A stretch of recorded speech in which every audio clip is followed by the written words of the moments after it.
Relationships are mirrors, not answers. Core question. Why do we often see parts of ourselves in relationships that we haven't noticed yet? We often think that relationships give us answers.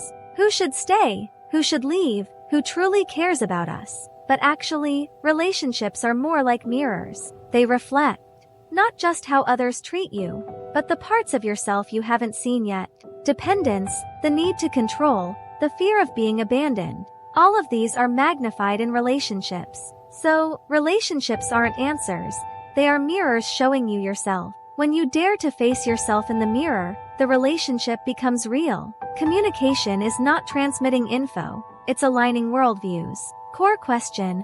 Why do most communication failures happen? Because people perceive the world differently, not because information is unclear. Often, we think communication fails because we didn't explain clearly. But the problem isn't what you said, it's how the other person's world works. Everyone lives inside their own map. Language, emotions, values, habits, all shape that map. So when you say it's fine, someone else might hear I don't care. It's not about right or wrong. It's just two maps not overlapping. Communication isn't about sending information.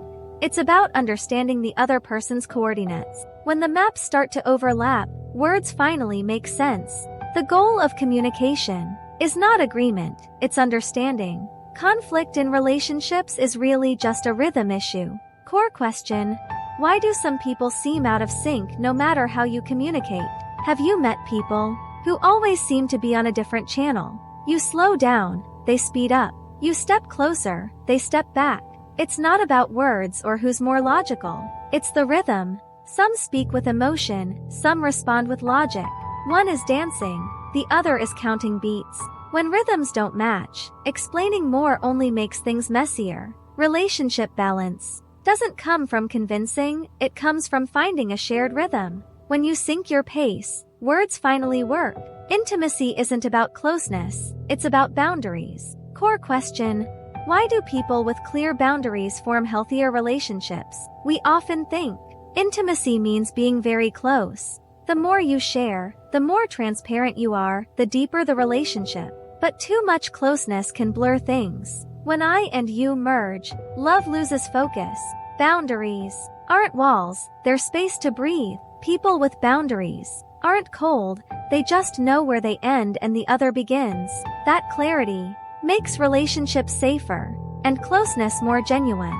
Intimacy isn't no boundaries, it's breathing freely inside clear limits. Trust is built slowly, not given instantly. Core question.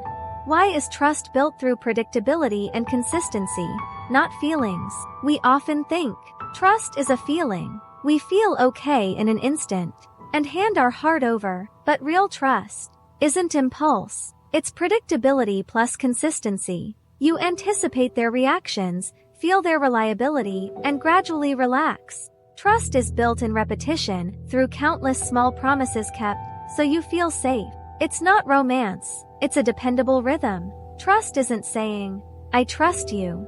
It's feeling your body relax, time after time. The biggest misunderstanding between people, assuming they're like you. Core question. Why do we always try to understand others through our own lens? We often assume someone is angry, but they might just be scared. We think they're avoiding, but maybe they don't know how to face it. We interpret others using our own patterns.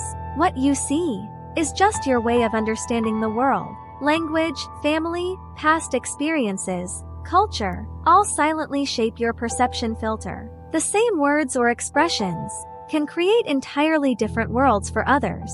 The biggest misunderstanding isn't you don't get me. It's thinking, you're just like me. Good relationships aren't about finding the right person. They're about becoming stable. Core question. Why does your inner stability determine the quality of relationships you attract? We've all heard, I want to find the right person. But later, you realize, who you meet is never about luck. It's about resonance with your inner state. When you're anxious, you attract more anxiety. When you're calm, you meet gentler people. Relationships don't exceed your stability. Stable people don't cling because they know. Good relationships aren't possession, they're resonance. When you become stable, the world softens. Good relationships aren't found, they come when you become the person you are. Society isn't an external environment, it's how you participate. Core question. Why does society affect you based on how you engage, not on society itself? Many think society is distant, like a massive machine, running on its own and we're just carried along. But society isn't outside of us. How you speak, how you treat strangers, whether you complain or act, all shape society. Society isn't a stage, it's every word, gesture, and attitude you show daily. If you're indifferent, society becomes colder. If you're understanding, the world softens. Society isn't about what happens to you, it's how you choose to participate every day.